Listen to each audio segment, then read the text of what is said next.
Hi, I'm Bontle. I'm the ADHD consultant. At this stage, I think a former consultant, but whatever. I've been a consultant, a coach, an author, and a whole bunch of other things for a really long time. This is my series where I answer all the questions that people ask me about being a consultant, especially neurodiverse people, because I myself am ADHD and autistic, proudly so. So today, you want to get into consulting? That's a choice. I think the first thing is know what you're signing up for. A lot of people who I meet want to be consultants because they've seen people who they really admire or who they believe are successful who have done consulting. They're not really sure what consultants do besides make slides. And to be honest, you will spend a good 60% of your time making slides. And I think that they also believe that it's going to be really intellectually rigorous. It's going to be high stakes, but after that, it's going to be amazing. And most of it is really boring, right? In the same way as a corporate job has a lot of admin, etc. There's a lot that you do as a consultant that is incredibly boring, simply because your reason for being and the reason why clients hire you is to do things that they either cannot do themselves or do not want to do themselves. And so there'll be a lot of analysis and kind of very basic stuff that you end up doing just because the client needs someone to do it and you are a human who is standing there and willing to do it. I think there's also something which a mentor of mine when I was at McKinsey said to me, and he said, McKinsey is like a pie eating contest where the prize is more pie. So unlike a corporate job where you have a certain amount of work to do in that day, you do that work. If you finish at 3:00, you can go home at 3:00. Consulting is more like if you finish at 3:00, that's fantastic. You can start on the next days. Finish that at 6, fantastic. You can start on the next days. And then you'll finish at 9. But it's not then that you have 3 days less of the project. They just go, oh, fantastic. You are so efficient. Let's give you more to do, right? So you have to really understand that you are not signing up for the same reward and work cycle as you had in any kind of other job. This is where having a support squad that is okay with rampant neglect is pretty important. I was married to someone who was very aware that I would come to dinner with my laptop, and if someone called me on my, what at those days was a BlackBerry, I would 1000% answer it. And even in my most recent kind of jobs where I'm now a client of MBB, I have also had the opinion that if I need to call you at 9 p.m., I'm going to call you at 9 p.m. because it's something that's genuinely important. I think the thing that people also don't, in your support squad, your friends and family might not really get is also that the pressure comes internally from the consulting company, comes from your partners, your managers, the directors, etc., not so much from the client, because the client is asleep at 9 p.m. unless they're me and a former consultant. And so a little bit, consultants are the worst people to have as clients, by the way. Most clients have lives, they have families, they have things they do. So they're going to finish somewhere, if they're really diligent, like 7 p.m. So obviously having something done for 11 p.m. is not for the client. The reason why consulting ends up being so rigorous and why it can happen at any time is because you're doing it for internal stakeholders who need to see that output and work on that output and input into that output before it gets to the client. And so you'll do multiple iterations of making the slide deck or making the model or whatever it is multiple times before it ever sees a client, which is why the timelines are so condensed. Because if you want 3 different people to look at it, who are 3 different levels, maybe in 3 different time zones, they're going to call you if you're at the wedding. You're going to have to work on this thing. It kind of is what it is. I think there's also something about kind of getting into consulting in terms of how you interview for this. A lot of people are really scared of case studies and case interviews. I personally was horrified to them, especially the mental maths part, because despite having never failed a maths test, I just have this internalized thing that I'm not good at maths for whatever reason.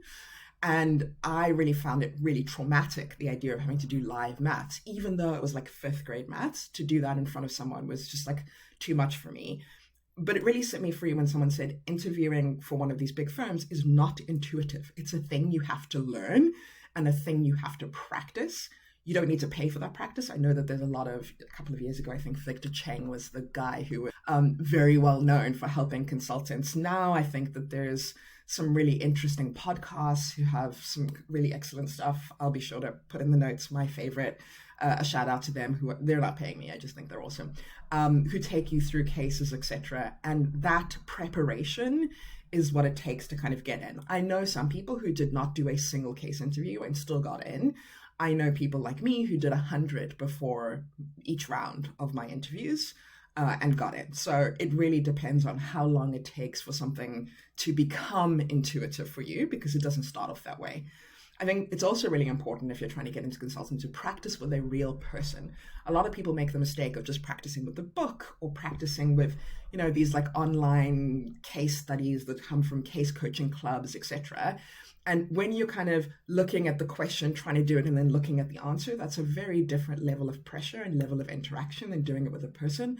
So again, go back to your support squad. This is when they'll understand what it really means to have you get into one of those firms, because you're going to need your spouse, your siblings, your friends, your cousin, whoever, to be testing you and going through those things with you, because that's the only way you're going to develop what you need to actually get in.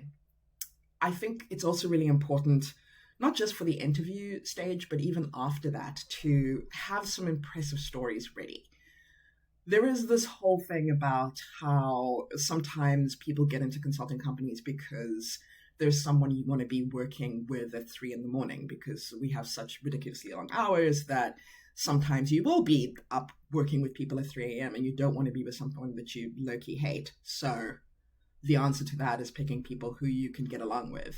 There is also, I think for me, what was really important when I was staffing my teams, especially, is someone who can be left with clients alone and not say anything that will get us sued, get us fired, or make us look like jerks, right?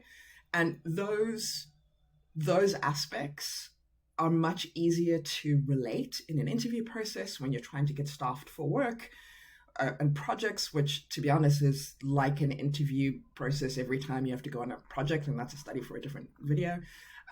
But you have to think about what makes you awesome, because no one's going to hire you because of the things you want to learn. If you go in saying, my development goals are I need to learn how to whatever, whether you're doing it for staffing or an interview, no one hires you for that. They hire you for the things you're good at. So have some stories ready with a clear beginning, clear middle, clear end that you have tested with people to make sure they're interesting, so that you can get across your achievements and the things that you've done.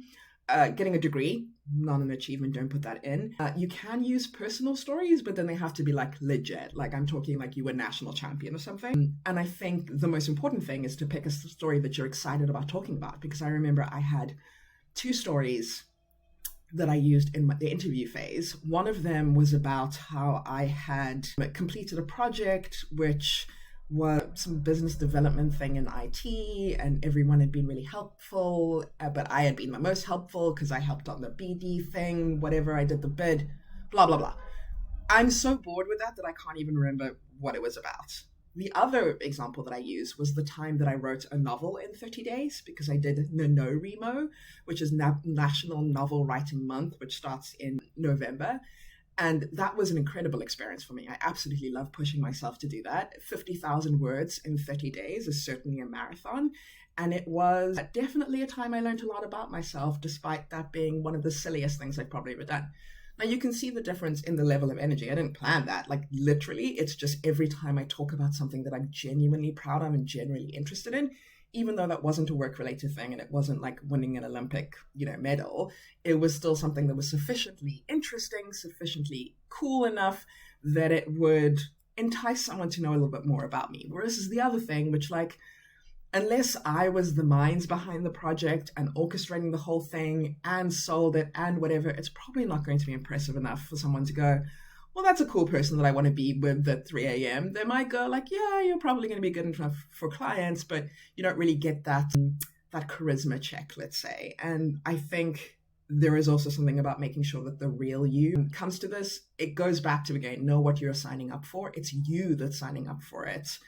It is you that has to work those long hours. It's you that has to figure out whether you can be authentic in those spaces and whether you'll enjoy it. And there's nothing wrong with not wanting to be in consulting. So think about it real hard. I think the so what of this is, I'm also talking about a very specific set of consulting companies, mostly MBB, because that's where I came from in the boutique world. I've also worked in there. Not all consulting companies are created the same. I know a lot of people who have worked at some of the other companies, those called the Big Four, for example, where people talk about much more manageable hours in some practices and much more ridiculous hours in others. I think geography also plays a massive role. I loved staffing people from the German office because they were so good, so diligent, and just would work constantly. And I loved it when I was a manager. But when I was an associate and had to have a manager from Germany, I absolutely hated it because they also expected me to be working at 11 p.m. and midnight, etc. Really small offices might have that kind of lifestyle problem and that kind of intensity just because there aren't as many people to serve clients. So it's like a real hustle vibe. I think there's also, of course, just the developing world versus the developed world split, where I was in the Africa office for most of my career in McKinsey and absolutely loved it because the projects that I did were social welfare, environmental affairs, education, healthcare, like helping women and girls be educated. Like it was really like the stuff you dream of doing. But when I looked at my counterparts who were in Europe, for example, a lot of them were doing banking, telco, insurance. Nothing wrong with those. And I certainly went on to do a lot of projects in there because I love digital and that's where the bulk of the digital projects are. But just be aware that it's not going to be the stuff on the website that you are signing up for, right? Not every consulting company is made the same.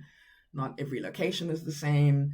Not every aspect, because it also when you go in makes a big difference. I think people going in at the analyst, business analyst, whatever the most junior rung is, actually have the best time because while they are working incredibly hard, they also have very few expenses. They get to travel a ton. You learn so much in those 2 years. And if you're lucky, you get an MBA thing and then get to go, have fun doing an MBA for 2 years and then come back. That's pretty cool. It's much more difficult if you are an experienced hire who's, say, in your late 30s, you've worked in corporate for a long time, and then to come in as an associate and suddenly kind of be knocked down several pegs. You've got to think about whether your ego, to be honest, can take that, because that's certainly the situation I was in. I had been the CEO of a charity and came into McKinsey as an associate, as a junior associate even. And that was a lot to kind of swallow. Like, okay, this is I did not know what I was signing up for. And part of that is unlearning all the things that I already learned. So pick your squad well, both the personal squad and also your professional squad, because these are the people who you have to kind of deal with for, if you're lucky, 18 to 36 months of your life that will set you up for the rest of your life. So want to get into consulting, that's a choice. But as long as you're making it informed, all good. I'll see you next time. Thanks.